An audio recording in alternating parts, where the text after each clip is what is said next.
Jesús resucitado llena toda la escena.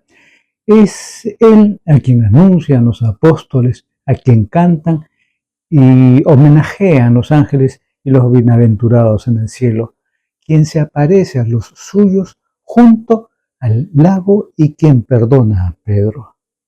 Nosotros, sobre todos los domingos, seguimos reuniéndonos en su nombre, escuchando su palabra y celebrando su Eucaristía para poder participar cada vez con mayor plenitud de su vida nueva. En este domingo tercero continúa la Pascua, sigue el cirio encendido y las flores y los cantos y los aleluyas, y sobre todo el pueblo cristiano se siente renovado y rejuvenecido en el espíritu, con la alegría de haber recobrado la adopción filial. Oración colecta. Sí, eso dice la oración colecta. Renovado con estos sacramentos de vida eterna, lo dice la oración postcomunión. Exultante de gozo porque en la resurrección de tu Hijo nos diste motivo para tanta alegría, dice la oración sobre las ofrendas. Escuchemos las lecturas.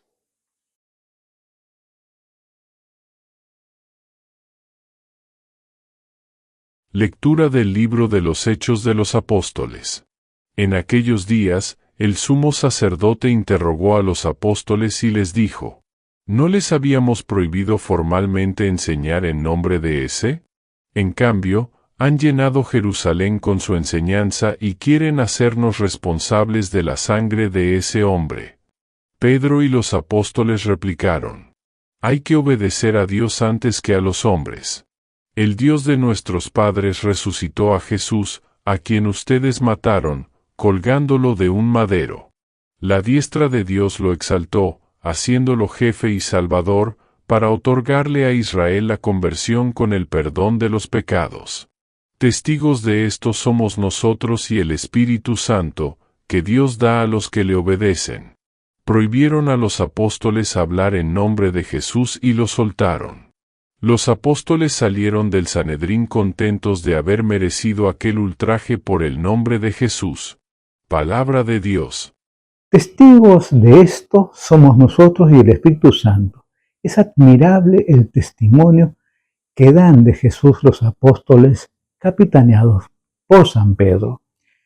Incluso delante del Sanedrín, las autoridades que llevaron a Jesús a la muerte se atreven a decir: Dios resucitó a Jesús, a quien ustedes mataron colgándole de un madero.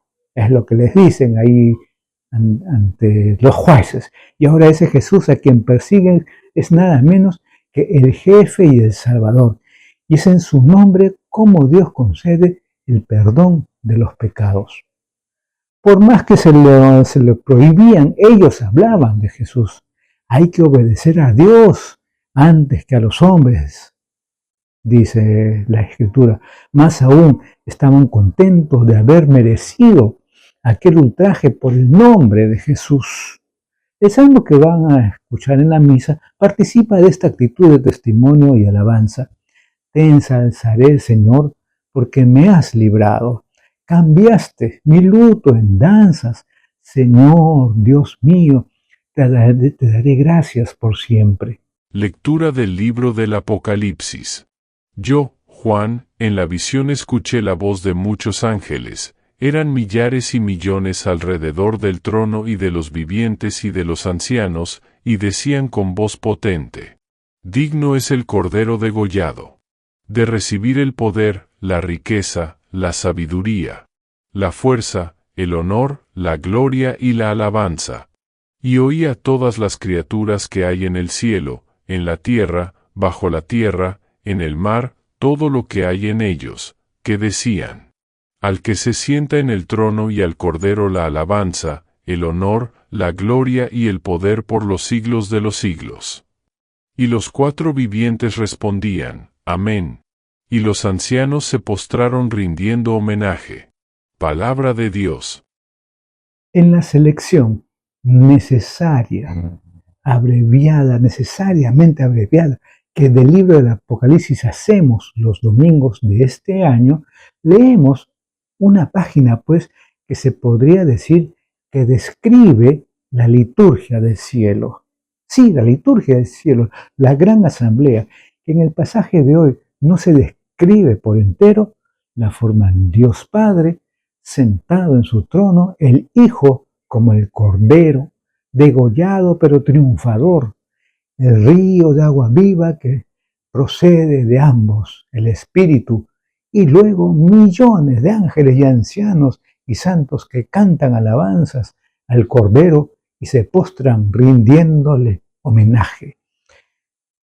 Cuando el Catecismo de la Iglesia Católica, en sus números 1136 a 1139, se pregunta ¿quién celebra? Responde precisamente apelando a esta escena de los bienaventurados en torno a Dios Trino y los ángeles en la liturgia del cielo, allí donde la celebración es enteramente comunión y fiesta. Es una visión que debe dar ánimos a la comunidad perseguida de su tiempo y a la nuestra que tampoco vive siempre momentos de euforia en su lucha contra el mal. Lectura del Santo Evangelio según San Juan. En aquel tiempo, Jesús se apareció otra vez a los discípulos junto al lago de Tiberíades. Y se apareció de esta manera. Estaban juntos Simón Pedro, Tomás apodado el Mellizo, Natanael el de Caná de Galilea, los Zebedeos y otros 2 discípulos suyos. Simón Pedro les dice: «Me voy a pescar». Ellos contestan: «Vamos también nosotros contigo». Salieron y se embarcaron, y aquella noche no cogieron nada. Estaba ya amaneciendo, cuando Jesús se presentó en la orilla, pero los discípulos no sabían que era Jesús. Jesús les dice: «Muchachos, ¿tienen pescado?». Ellos contestaron: «No». Él les dice: «Echen la red a la derecha de la barca y encontrarán». La echaron, y no tenían fuerzas para sacarla, por la multitud de peces. Y aquel discípulo que Jesús tanto quería le dice a Pedro: «Es el Señor». Al oír que era el Señor, Simón Pedro, que estaba desnudo, se ató la túnica y se echó al agua. Los demás discípulos se acercaron en la barca, porque no distaban de tierra más que unos 100 metros, remolcando la red con los peces. Al saltar a tierra, ven unas brasas con un pescado puesto encima y pan. Jesús les dice: «Traigan de los peces que acaban de coger». Simón Pedro subió a la barca y arrastró hasta la orilla la red repleta de peces grandes, 153. Y aunque eran tantos, no se rompió la red. Jesús les dice: «Vamos, almuercen». Ninguno de los discípulos se atrevía a preguntarle quién era, porque sabían bien que era el Señor. Jesús se acerca, toma el pan y se lo da, y lo mismo el pescado. Esta fue la tercera vez que Jesús se apareció a los discípulos, después de resucitar de entre los muertos. Después de comer, dice Jesús a Simón Pedro: «Simón, hijo de Juan, ¿me amas más que estos?». Él le contestó: «Sí, Señor, tú sabes que te quiero». Jesús le dice: «Apacienta mis corderos». Por segunda vez le pregunta: «Simón, hijo de Juan, ¿me amas?». Él le contesta: «Sí, Señor, tú sabes que te quiero». Él le dice: «Pastorea mis ovejas». Por tercera vez le pregunta: «Simón, hijo de Juan, ¿me quieres?». Se entristeció Pedro de que le preguntara por tercera vez si lo quería y le contestó: «Señor, tú conoces todo, tú sabes que te quiero». Jesús le dice: «Apacienta mis ovejas. Te lo aseguro, cuando eras joven, tú mismo te ceñías e ibas a donde querías, pero, cuando seas viejo, extenderás las manos, otro te ceñirá y te llevará a donde no quieras». Esto dijo aludiendo a la muerte con que iba a dar gloria a Dios. Dicho esto, añadió: «Sígueme». Palabra del Señor. Después de las experiencias de Jerusalén que escuchábamos en los domingos anteriores, San Juan nos describe una aparición de Jesús a 7 de sus discípulos junto al lago de Tiberíades, en Galilea. Su evangelio parecía acabar en el capítulo 20, pero tiene en el 21 esta especie como un apéndice. Es un relato que hace ver la esterilidad de los esfuerzos sin Jesús y la eficacia de la pesca cuando se hace en nombre del resucitado. Jesús les prepara además un desayuno pascual con el pan y el pescado, símbolo este último en la literatura judía del Mesías que ha de venir. También incluye Juan en la escena el diálogo en que Jesús rehabilita con delicadeza a Pedro en su misión a pesar del grave fallo que acaba de tener negándole 3 veces. Termina la escena con el anuncio del testimonio que más adelante habrá de dar Pedro en su muerte.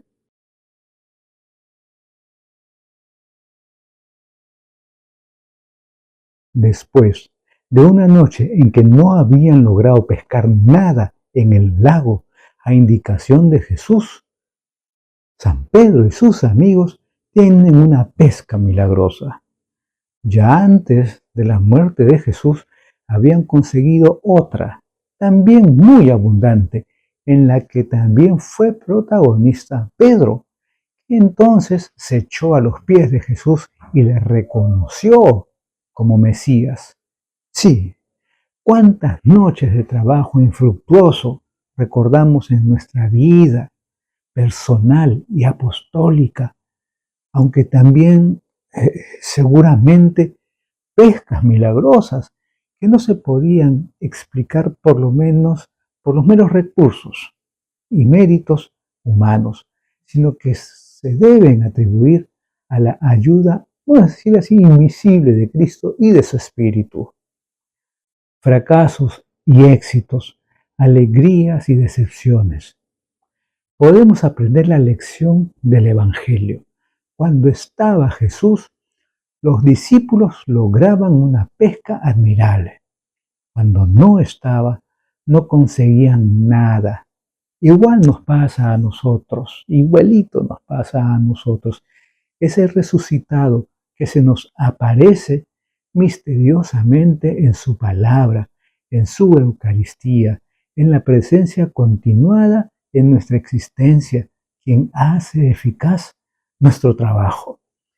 El aviso que dio a los suyos en la última cena vale también para nosotros. Sin mí no pueden hacer nada. Eso nos invita a no contar solo con nuestros métodos y estructuras, sino a trabajar en el nombre del Señor con una actitud de humildad y a la vez con la confianza en que nuestro trabajo no será en vano. Él dará eficacia a lo que hacemos nosotros. Los apóstoles nos dan un admirable ejemplo de coherencia y valentía. No se dejan amordazar en su testimonio ni por las prohibiciones, ni por el ambiente hostil, ni por la cárcel. La palabra de Dios no conoce obstáculos, no pueden dejar de predicar la buena noticia. Antes, en el momento de la cruz, han huido casi todos, recuérdanlo, acobardados, pero ahora han tenido la experiencia de la Pascua, han escuchado las palabras de perdón y amistad que leemos en el Evangelio. Se han visto inundados por la fuerza del Espíritu el día de Pentecostés. Están llenos de ánimo y se atreven a decir y a dejar ante las autoridades el mensaje: Dios resucitó a Jesús, a quien ustedes mataron. A lo largo de los siglos, ¿cuántos cristianos los han imitado dando testimonio, incluso con sus vidas, de su fe en el resucitado? Jóvenes y mayores, religiosos, religiosas, laicos, hombres y mujeres, desde el Papa hasta el último niño que ha hecho la primera comunión, siguen dando ejemplo de esta entereza que se nos tendría que contagiar a todos, porque sigue haciendo falta en medio de este mundo que anda más bien distraído. Hacen falta cristianos y comunidades así, que se sienten y actúan como testigos de Cristo, movidos por el Espíritu. Testigos de eso somos nosotros y el Espíritu Santo, como dice Pedro. Son testigos creíbles de Cristo las comunidades y las familias que se aman y promueven la paz y la justicia, que se esfuerzan por ayudar a todos en actitud de servicialidad en medio de un mundo egoísta. Ya nos dijo él, en esto conocerán que son mis discípulos, si se aman los unos a los otros. Por grandes que sean las dificultades y por hostil o indiferente que nos parezca el ambiente social, si estamos llenos de la Pascua del Señor, convencidos de la fe en Él y movidos por su Espíritu, se nos notará en todo momento, en las palabras y en los hechos, cuál es nuestra motivación. ¿Cuál es nuestra motivación? Nos mantendremos firmes en nuestra fe, independientes de las modas o de las corrientes ideológicas o de los intereses humanos e incluso de las órdenes que nos puedan dar leyes meramente humanas o personas interesadas en hacernos callar. Tal vez tendremos que recordar también nosotros la consigna que dio Pedro: hay que obedecer a Dios antes que a los hombres.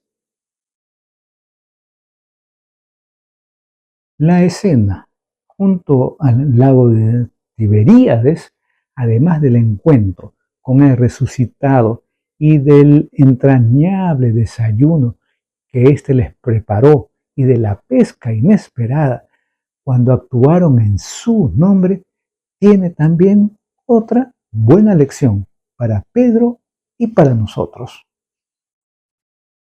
Pedro, un poco presuntuoso, había afirmado en la última cena que aunque todos abandonaran a Jesús, él no lo abandonaría, que le seguiría hasta la muerte, pero luego, como saben, le negó 3 veces, jurando que ni le conocía. Eso lo recordaba él y lo sabían también sus compañeros apóstoles. Podemos pensar entonces cuál sería la actitud de duda o de temor con que se enfrentaría al resucitado. Pero Jesús nos da una lección magistral de tolerancia y perdón. Le pregunta sencillamente: Pedro, ¿me amas más que estos? Y Pedro contesta con humildad: Señor, tú sabes que te quiero. Se cuida mucho de no añadir que más que los demás. Se preocupa un poco ahí.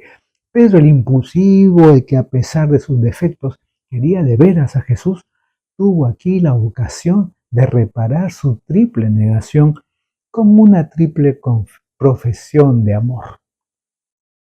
Jesús le rehabilita delante de todos con exquisita delicadeza.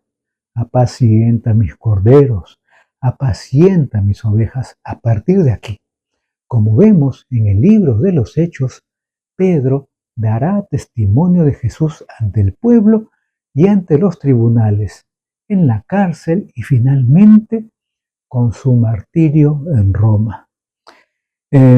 Cada uno de nosotros puede agradecer al Señor que nos perdone nuestras debilidades, aunque no le hayamos negado tan solemnemente como Pedro. En estos días de Pascua, seguramente hemos renovado nuestra profesión de fe en Cristo y hemos celebrado con gozo su victoria. Pero a la vez deberíamos aprender su lección de delicadeza y perdón. Hacemos fácil el camino de la rehabilitación a las personas que han cometido errores o fallos más o menos graves. ¿Qué caras o qué cara les ponemos? ¿Qué palabras? Pregúntate. ¿Sabes? En cada Eucaristía nos unimos a la liturgia del cielo que nos ha descrito el Apocalipsis, a esos cantos de alabanza y homenajes que millones de ángeles y de bienaventurados que gozan ya de Dios rinden al Cordero, a Cristo, el vencedor de la muerte, el resucitado. Esa liturgia del cielo no es futura, ya está en marcha. Nos sentimos ya partícipes de ella cuando cantamos con los ángeles y los santos nuestro himno del santo en la plegaria eucarística, o cuando en el yo confieso pedimos a la Virgen María, a los ángeles y a los santos que intercedan por nosotros ante Dios en nuestro camino de reconciliación, o cuando en las oraciones y cantos de las exequias les invocamos para que acojan en el cielo a las personas que acaban de fallecer. Ten en cuenta, no celebramos solos, ya estamos participando de la celebración del cielo. Y es esta Eucaristía que nos prepara cada vez Cristo, no solo aquel desayuno junto al lago con pan y pescado, sino nada menos que su cuerpo y su sangre. Y nos dice, tomen, coman, la que enriquece nuestra fe y nos da fuerzas para ser cada vez más creíbles testigos del resucitado en este mundo